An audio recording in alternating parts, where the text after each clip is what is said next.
जी नाज़रीन, एक बार फिर हम आपके साथ मौजूद हैं और इस वक्त कराची में बहुत सारी ऐसी बीमारियां हैं जो ज़्यादा से ज़्यादा आ रही हैं। बल्कि मैं आपको बताऊं कि चिकनगुनिया के साथ साथ डेंगू जो मच्छर से हो रहा है और इसके साथ साथ इन्फ्लुएंजा वगैरह जिसमें गला ख़राब शदीद किस्म का हो रहा है। और इस पे क्या किया जाए, किस तरह से अपना बचाव किया जाए, ये हम जानेंगे। हमारे साथ डॉक्टर साहब मौजूद हैं, डॉक्टर आफ्ताब अहमद खान साहब, जो कंसल्टेंट हैं, फैमिली फिजिशियन और पब्लिक हेल्थ एक्सपर्ट भी हैं। साथ में आपको ये भी बताएं कि ये खान यूनिवर्सिटी एंड हॉस्पिटल में भी काम कर चुके हैं, यूनिसेफ के लिए भी, WHO के लिए भी, और काफ़ी ज़्यादा और बड़ा ज़बरदस्त एक्सपीरियंस है। अस्सलाम वालेकुम डॉक्टर साहब, क्या हाल है आपके, कैसे हैं? ठीक ठाक है? Thank you so much for being here. और इस वक्त कराची में जिस तरह के बताया कि चिकनगुनिया और डेंगू बहुत ज़्यादा फैल रहा है और ये मच्छर की बीमारी, मतलब मच्छर से ये जो है एक जगह से दूसरी जगह मुंतकिल हो रही है। तो इसके हवाले से बताएं कि इसमें अगर हो जाए तो क्या करें, बचाव कैसे किया जाए। और इन्फ्लुएंजा भी जो है वो भी फैला हुआ है, एक गले की जो एक अजीब सी बीमारी है जिसमें गले में दर्द होता है और उसके साथ साथ जो है वो सर का भी दर्द हो रहा है और अजीब जिस्म भी टूट रहा है। उसके हवाले से बताइएगा और उनका डिफरेंस भी बताइएगा जी। बहुत अच्छा आपने आज का मौजू जो है जिसका इंतखाब किया है, क्योंकि मैं भी जब ज़ाहिर बात है मेरे पास भी इस तरह के मरीज़ बहुत ज़्यादा आते हैं। दिन भर में जो है वो बुखार, नज़ला, ज़ुकाम, खांसी और जिस्म में दर्द, जोड़ों में दर्द। तो अगर हम इसको अगर हम थोड़ा सा मैं ब्रीफ कर दूं आपके नाज़रीन के लिए कि 3 तरह की जो आजकल बीमारियां वो फैली हुई हैं। एक तो चिकनगुनिया बहुत ज़्यादा फैली हुई है, मलेरिया, और तीसरा जो है ये डेंगू। अच्छा, तीनों की जो वेक्टर है वो मच्छर है, ठीक है ना? हाँ, मच्छर। तो इसका मतलब इसका हम बचाव मुमकिन है। अगर हम बचना चाहें तो इससे बच सकते हैं, लेकिन क्योंकि हम ज़ाहिर बात है बहुत सारी चीज़ें सरफ नज़र कर देते हैं और हम एहतियात नहीं करते हैं, तो उसका हम जो पेशकमा फिर ये होता है कि हमें इस तरह की बीमारियाँ होती हैं। हम एक ही करके बात कर लेते हैं। पहले जिस मिसाल आपने कहा पहले तो चिकनगुनिया, चिकनगुनिया, क्योंकि बहुत ज़्यादा फैला हुआ है बहुत ज्यादा चिकनगुनिया। इतनी दर्द होता है जिस समय मैंने सुना है कि बहुत बहुत ज़्यादा दर्द होता परेशान है। है। चिकनगुनिया में देखें बुखार होता है, बहुत ज़्यादा मतली सी होती है, सर में दर्द होता है और आपको जो है क्या ना जोड़ों में दर्द शुरू हो जाता है। खासतौर पे जो छोटे जोड़ होते हैं यहाँ से दर्द शुरू होता है, फिर बड़े जोड़ों तक चला जाता है। जी तो ये सबसे बड़ी अलामत होती है। बाकी में इन दोनों बुखारों में, मलेरिया में और डेंगू में इस तरह का नहीं होता। तो जो ही इस तरह की कोई चीज़ होती है तो आप फ़ौरन अंदाज़ा कर लेते हैं कि मुझे मैं चिकनगुनिया की तरफ जा रहे हैं या जिसको बुखार हो रहा है। अब इसका इसका क्या किया जाए? इसका देखें, जितने भी वायरसेस होते हैं ये अब जैसे सर्दियाँ आएंगी, एक कंडीसिव एनवायरनमेंट मिलता है वायरसेस को। जैसे आपने फरमाया कि जी आपके गले में कोई गला प्रॉब्लम खराब है भी, या जी जी जी, किसी की प्रॉब्लम, वो एलर्जीज चिक बहुत चिक हो ज्यादा। चिक चिक नहीं कि गले में बहुत ज़्यादा जो है उस तरह की चीज़ें हो रही हैं। तो वो अभी ये जिस तरह से हम जाएंगे नवंबर दिसंबर, इसमें यही वायरसेस बहुत ज़्यादा प्रिवेल करेंगे, क्योंकि उनको एक अच्छा कंडीसिव एनवायरनमेंट मिलेगा, अच्छा जो है मौसम सर्द मिलेगा, तो वो ज़्यादा ग्रो करते हैं। धूप निकल रही होती है और एक एनवायरनमेंट में गर्मी होती है तो वायरस वैसे ही मर जाते हैं। तो कोशिश ये कीजिए कि इसमें एहतियात करें। पहले चिकनगुनिया की हम बात करते हैं कि जैसे मिसाल के तौर पर अगर खुदा न खास्ता घर में किसी एक को चिकनगुनिया होता है, वो मच्छरों से एहतियात नहीं करते हैं, ना उन्होंने जनाब पूरी कवर करके पहने हुए होते हैं अपने कपड़े, ना उन्होंने जो है रिपेलेंट जो आते हैं बहुत सारे मच्छरों से दाफे जो चीज़ें आती हैं लगाने की वो इस्तेमाल करते हैं।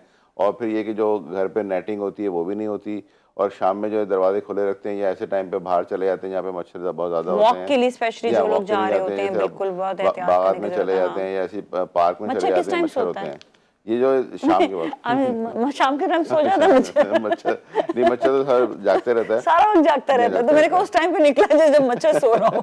अब ये हो सकता है कि हाँ मच्छर जी, को सोने की दवा दी जाए ताकि है वो ना, सो जाए फिर ये निकले। करना चाहिए हाँ उसको सारी जिंदगी के जी। लिए सो जाए। अब मच्छर ने खुदा ना खास्ता अगर घर में किसी एक को चिकनगुनिया है और हाँ उसने जी। उसको बाइट किया और उसका खून सक किया उसने, और फिर वो मुझे जाके काट लिया उसने, तो उसने मेरे अंदर भी ये मुंतकिल कर दिया। तो एंड जब सेम मुझे, थिंग विद डेंगू ना? जी हाँ, यहाँ से डेंगू में भी ऐसे होता है और इसी तरह से, लेकिन मलेरिया में भी इसी तरह से होता है। अच्छा, तो एक इसका सवाल वैक्ट और, एक जी सवाल और, क्या चिकनगुनिया का मच्छर कुछ डिफरेंट टाइप का होता है? जिस तरह डेंगू का मच्छर कहते हैं कि जिसके ऊपर धारियां होती हैं, ऐसा होता है, वो मच्छर डिफरेंट होता है, तो क्या चिकनगुनिया का भी कोई मच्छर डिफरेंट है नहीं, या नहीं, वो नॉर्मल है? नॉर्मल तो नॉर्मल ये तो वाला और मच्छर है। खतरनाक हो गया, या वो ये खतरनाक तो हो गया, आपको नजर नहीं कोई आता। हम मुख्तलिफ और भी ज़्यादा नहीं होता है है। वो डेंगू का भी आपको माइक्रोस्कोप से थोड़ी देख रहे होते हैं। हाँ, ये तो हम जो साइंटिस्ट ने दरियाफ्त किया कि जी इस तरह का इसको धारियाँ लेकिन पड़ी कुछ होती है, इस पता तरह, नहीं है। लेकिन नेकेड आई से आप कैसे देखेंगे इसको? वो तो उड़ रहा होता है, वो तो काट के चला जाता है, तो फिर आपको पता चलता है कि मच्छर ने काट लिया। ये तो हमने अपनी आसानी के लिए एक इस तरह की जो डिस्क्रिप्शन दे दी है कि जी और उसमें ये जो धारियाँ होती साफ हैं, ये पानी में होता है। बैठता है मच्छर या कोई ऐसा कुछ भी नहीं है, लेकिन नहीं, वो बस सही है, जो बात डेंगू का सही जो है है, वो साफ पानी में लेकिन होता है, ये चिकनगुनिया का कहीं पर भी बैठता वो है कहीं मच्छर। बैठ जाता है। अब देखें जैसे बारिश का मौसम ख़त्म हुआ है, ठीक है ना, अक्सर आप देखेंगे और कराची में ख़ासतौर पे जगह जगह जो रोड्स खुदी हुई हैं, बन रही हैं। अब वहाँ पे ये नहीं गड्ढे कि भी बहुत बहुत बड़े, जी हैं हाँ, रोडों गड्ढे पे। भी हैं, वहाँ गड्ढों में जो है पानी हाँ जमा हुआ है, ठीक है बिल्कुल। ना। अब उन जो गड्ढों में जो पानी जमा हुआ है, जब ये मच्छर जो है वहाँ पे अपना अंडे देता है तो उसकी बहुत जल्दी ग्रोथ हो जाती है। अच्छा, एक सवाल और कि दुनिया भर में हमने देखा है खुले नाले होते हैं, तो ये मच्छर कराची में ही क्यों खुले नालों में ज्यादा आते हैं ये, और दुनिया में क्यों नहीं इस तरह मच्छर पैदा होते? क्या इनमें क्या डिफरेंस होता है? खुले नाले तो दुनिया में जो नाले वगैरह होते हैं बाकायदा उनके अंदर जो है वो उसकी ट्रीटमेंट हो रही होती है ना, सफाई होती हाँ, रहती हमारे है। यहाँ ट्रीटमेंट नहीं होती ना, हमारे यहाँ तो स्टिग्नेंट जितने वाटर होते हैं, स्टिग्नेंट मतलब रुका हुआ पानी में जो है ये मच्छर अपने अंडे देता है, ठीक है ना, बहते हुए पानी में तो नहीं दे सकता, रुके हुए पानी में देता है। अच्छा, दूसरी बात क्या है, घरों में देखें आप आजकल बहुत ज़्यादा पौधे लोग अपने घरों में इस्तेमाल करते हैं, प्लांटेशन करते हैं ना, पॉट लगाते हैं, नीचे पानी डालते हैं, पानी से नीचे जमा हो जाता है, वो है। अक्सर पानी जो कराची में पानी का बहुत ज़्यादा फुकदान है, लोग जमा करके रखते हैं पानी, उसको ढक के नहीं रखते, खुला हुआ रखते हैं। अब वो जब पानी जब खुला हुआ है तो उसके अंदर एक वेक्टर बन के उसमें भी अंडे दे देते हैं, वो फिर उसमें जब जनाब बच्चे हो जाते हैं, बड़े हो जाते हैं, तो वो आपके लिए मुसीबत का बायस बनते हैं। इसी तरह छतों पे या आप देखें और जगहों पे पॉट पड़े होते हैं, टायर्स देखें पुराने पड़े होते हैं, उनमें पानी जमा उनमें हो पानी जाता जमा है। ये कोई छोटी कहीं पर भी पानी जी जमा हाँ, हो पानी गई, जमा होगा ये तो ये कचरे वेक्टर पर होते हैं। आते ही नहीं आते नहीं, मच्छर? कचरे पे नहीं आते, ये पानी में पानी होते पर ही हैं, आएंगे। पानी में होते हैं। इसका इलाज क्या है? इसका इलाज क्या है, देखें जहाँ के महल्ले में कुछ हमारी भी कोई जिम्मेदारी है ना, अगर हम सारी चीजें गवर्नमेंट के ऊपर छोड़ देंगे तो हम उसका खमियाजा बिल्कुल, भुगतेंगे। हाँ, कहाँ हमारी किस जिम्मेदारी गली ये होती कूचे है में कि जाएंगे खुदा न आप? खास्ता अगर कहीं पानी इस तरह का जमा हुआ है, पहले तो निकासी आपका काम करेंगे, पानी वहाँ से उसको निकाल दें, नहीं निकाल सकते तो कम से कम मिट्टी का तेल ही छिड़क दें, उसमें थोड़ा सा लाके उस पर डाल दें। जब जो यहाँ मिट्टी का तेल छिड़कते हैं तो उसके बाद फिर वो अंडे नहीं दे सकता, उसके बाद एक बैरियर आ जाता है। ये काम कर लें। घरों में देखें या महलों में देखें कहीं पानी जमा हुआ है तो वहाँ पे लुढ़का दें, पानी बह दें ज़मीन में, ताकि पानी ज़ाया हो जाए, जमा ना रहे पानी। जमा ये ना तो रहे चीज़ें का कहीं अगर पर, आप हाँ। मच्छर को ये दावत देंगे कि आइए और जनाब अपनी नस्ल को बढ़ाइए, तो बढ़ाएगा अपनी नस्ल को। और और फिर चोर ये जो है प्रॉब्लम वो होता है। ढक्कन चोरी ना कर जाए गटर के, है ना? नहीं, गटर के ढक्कन में चोरी ना करके जाए। दूसरे घरों में जो आप देखें अक्सर जगह पानी जमा हो जाता है, और हम जमा भी कर लेते हैं। अक्सर जो रिजर्वायर होते हैं पानी के वो खुले हुए हैं, पानी के टैंक खुले बस हुए होते कोई हैं। भी कहीं पर भी पानी खुला हुआ खुला हुआ बेसिकली नहीं नहीं होना होना चाहिए। चाहिए, वो पानी बंद हो। और अगर वो पीने का पानी नहीं है हाँ, आपका और ऐसे जाए तो उसके बाद मिट्टी का तेल छिड़क दें, ताकि वो पानी जो बिल्कुल। है उसके ऊपर मिट्टी का अक्सर तेल हम की देखते रह हैं जाती है। मोहल्ले में भी कहीं ना जी हाँ, कहीं बिल्कुल, पानी जो है जमा तो बिल्कुल। हल्का सा मिट्टी का तेल डाल दो तो उसपे वो वो मच्छर जो है फिर अफजाइश नहीं हो सकती, ठीक है हाँ, वो ना। और दूसरी बात ये कि जो मलेरिया है, देखें मलेरिया के बुखार की कैफियत अलग होती है, चिकनगुनिया के बुखार की कैफियत अलग होती है, डेंगू की अच्छा, अलग जरा होती है। तीनों को यह बताइएगा, तीनों को और बताऊंगा इनके बिल्कुल मैं। हवाले से ये भी बताएं कि क्या जो है इलाज भी क्या है, और एहतियात में इम्यूनिटी कैसे अपनी अच्छी जी करें? बिल्कुल, अच्छा आपने अगर इम्यूनिटी अच्छी होगी तो मच्छर अफेक्ट नहीं करेगा क्या, नहीं मच्छर या फिर भी करेगा? नहीं, लेकिन करता तो है, लेकिन फिर भी आप उसको वो सरवाइव कर जाते हैं। अच्छा। देखिए एक ऐसा मरीज जो पहले उसकी इम्यूनिटी कमजोर होती है, खुदा ना खास्ता उसकी कुव्वत मुदाफियत कम है, कोई भी जरासीम उस पर हमलावर होता है वो जल्दी कैच कर लेता है। और एक ऐसा जानदार आदमी या जिसकी इम्यूनिटी मजबूत है, उसको थोड़ा टाइम लगता है, तो वो सर्वाइव कर जाता है वो, ठीक है ना। अब मैंने आपसे गुजारिश की कि बुखार किस तरह से होते हैं, जैसे मलेरिया का बुखार होता है, इसमें बुखार जो है एकदम पीक्स आती हैं इसमें। अभी बुखार नहीं था, एकदम हाई गया, 103 104 बुखार हुआ, दोबारा ड्रॉप हो गया, शिवरिंग शुरू हो गई आपको बहुत ज़्यादा बुखार में, ठीक है ना, आपको बहुत ज़्यादा दर्द शुरू हो गया, उल्टी होना शुरू हो गई, आपको मुंह कड़वा कड़वा हो गया, तो ये तो आप देखते हैं कि ये मलेरिया का हो रहा है। जो चिकनगुनिया का होता है वो एक सस्टेनेबल बुखार होता है, हाई ग्रेड तो होता है लेकिन सस्टेनेबल होता है। दूसरा उसके जोड़ों में दर्द शुरू हो जाता है, जबकि मलेरिया वाले में जोड़ों में दर्द नहीं होता। इसी तरह से अगर आप देखें कि जो डेंगू का होता है, डेंगू में भी बुखार तो होता है, हाई ग्रेड भी होता है, लेकिन उसमें क्या होता है कि खुदा ना खास्ता अगर ज़्यादा प्रिवेल करता है बुखार, तो फिर आपको नाक से, मुंह से और जो जितनी भी और उससे खून का जारी होना शुरू हो जाता है। क्योंकि डेंगू इतना इसलिए खतरनाक होता है कि आपके प्लेटलेट्स को ये गिरा वो देता है, बिल्कुल कराता, ये हाँ। खून की जो नालियाँ तो हैं। डेंगू का देखिए कैसे पता चलेगा? टेस्ट तो फौरन अगर आप करा रहे हैं तो ठीक है, वो तो आपको पता चल, लेकिन एकदम से क्या इकदाम करना चाहिए कि जिसको पता हो कि बुखार है, अब ये नहीं पता कि डेंगू है या कौन सा बुखार है, तो देखिए क्विक डेंगू क्विक का कोई एक, होता है? एक DS1 टेस्ट होता है, वो फौरन में पता चल जाता है कि जी इसको मतलब डेंगू है फौरन या से नहीं जाके है। टेस्ट कराएं जो भी जी हाँ, बुखार है? वो भी बुखार, लेकिन उमूमन 1 से 7 दिन लगते हैं। वायरस जो भी हमारे जिस्म में दाखिल होता है वो 1 से 7 दिन लगाता है अपने आप को पूरा मैं कह रही हूँ डेवलप कि करने में। वो अगर उसके नहीं बाद पता जब आप चल, उसका ब्लड सक करके या उसके बाद जो आप टेस्ट होता है वो करते हैं तो पता चलता है। मलेरिया का आप फौरन स्मीयर कर लेते हैं, उससे पता चल अच्छा, जाता है। मैंने एक चीज सुनी थी कि ना आप एप्पल जूस के अंदर लेमन डाल के आप फौरन से पीना शुरू कर दें, इट वर्क्स या नहीं?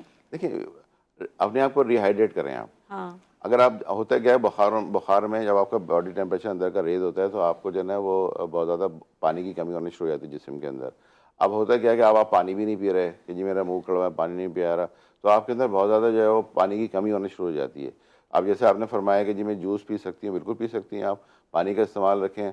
अक्सर लोग देखें पपीते के पत्ता खाने शुरू कर देते हैं, बहुत सारी चीज़ें, लेकिन वक्त ज़ाया ना करें आप। आपने करना है ज़रूर करें, लेकिन डॉक्टर से ज़रूर रुजू पहले करें। आपने टेस्ट करवाना रुजू जाकर, करें डॉक्टर से, तो हाँ। रुजू करें ना। घर में अभी जो रेमेडीज हैं सही हैं, हमारे दादी ने बताई, नानी ने बताई, या अब्बा ने बताई, या भाई ने बताई, रेमेडीज आप कर लें, लेकिन खुदा के वास्ते किसी मेडिकल बिल्कुल। फैसिलिटी में अच्छा जरूर ये जाए ना। बताइएगा कि इम्यूनिटी बूस्ट कैसे की जाए, ये इम्यूनिटी कि ये बूस्ट बीमारी जो है अपनी लगे डाइट ना। अच्छी रखें, डाइट घर में क्या क्या घर खाएं? का बना हुआ खाना खाएं, आप सब्जियां खाएं। देखिए मौसम के फल में सारी बीमारियों का हल होता है। आप सल्लल्लाहु अलैहि वसल्लम भी कहते थे कि जो मौसम का जो फल होता है ना, और मौसम की सब्जियां, वो जरूर खानी चाहिए। ठीक है। हम हमेशा आप गोश्त पे चले गए जनाब, वो चिकन खा लें आप, या मटन खा लें, या वो भी अपनी बाजार जगह खा सही लें। है, लेकिन एक मिकदार में खाना इतनी चाहिए, खाएं नहीं ना। भर भर के खा रहे देखिए हैं। चिकन तो वैसे ही आजकल आपको पता है कितनी मुश्किल हो गई है कि उसके अंदर इतनी दवाएं, इतनी सब कुछ है, वो वैसे ही इम्यूनिटी कमजोर कर और मैं देती कहती है। हूँ मटन आप ले लें, मटन की यखनी आप पी लें, वो पी लें। इतनी सी वो भी हाँ, बड़ी अच्छी ताकत लेकिन वाली होती जो है। मौसम का फल है, मौसम की सब्जियां, वो ज़रूर अपने खाने में इस्तेमाल रखें। ज़रूरी नहीं कि रोज़ाना खाएं, लेकिन हफ्ते में 2-3 दिन आप इसको डिवाइड कर लें अपने, एक जी मैंने इस दिन ये खाना है, इस दिन खाना है, और घर का बना हुआ खाएं।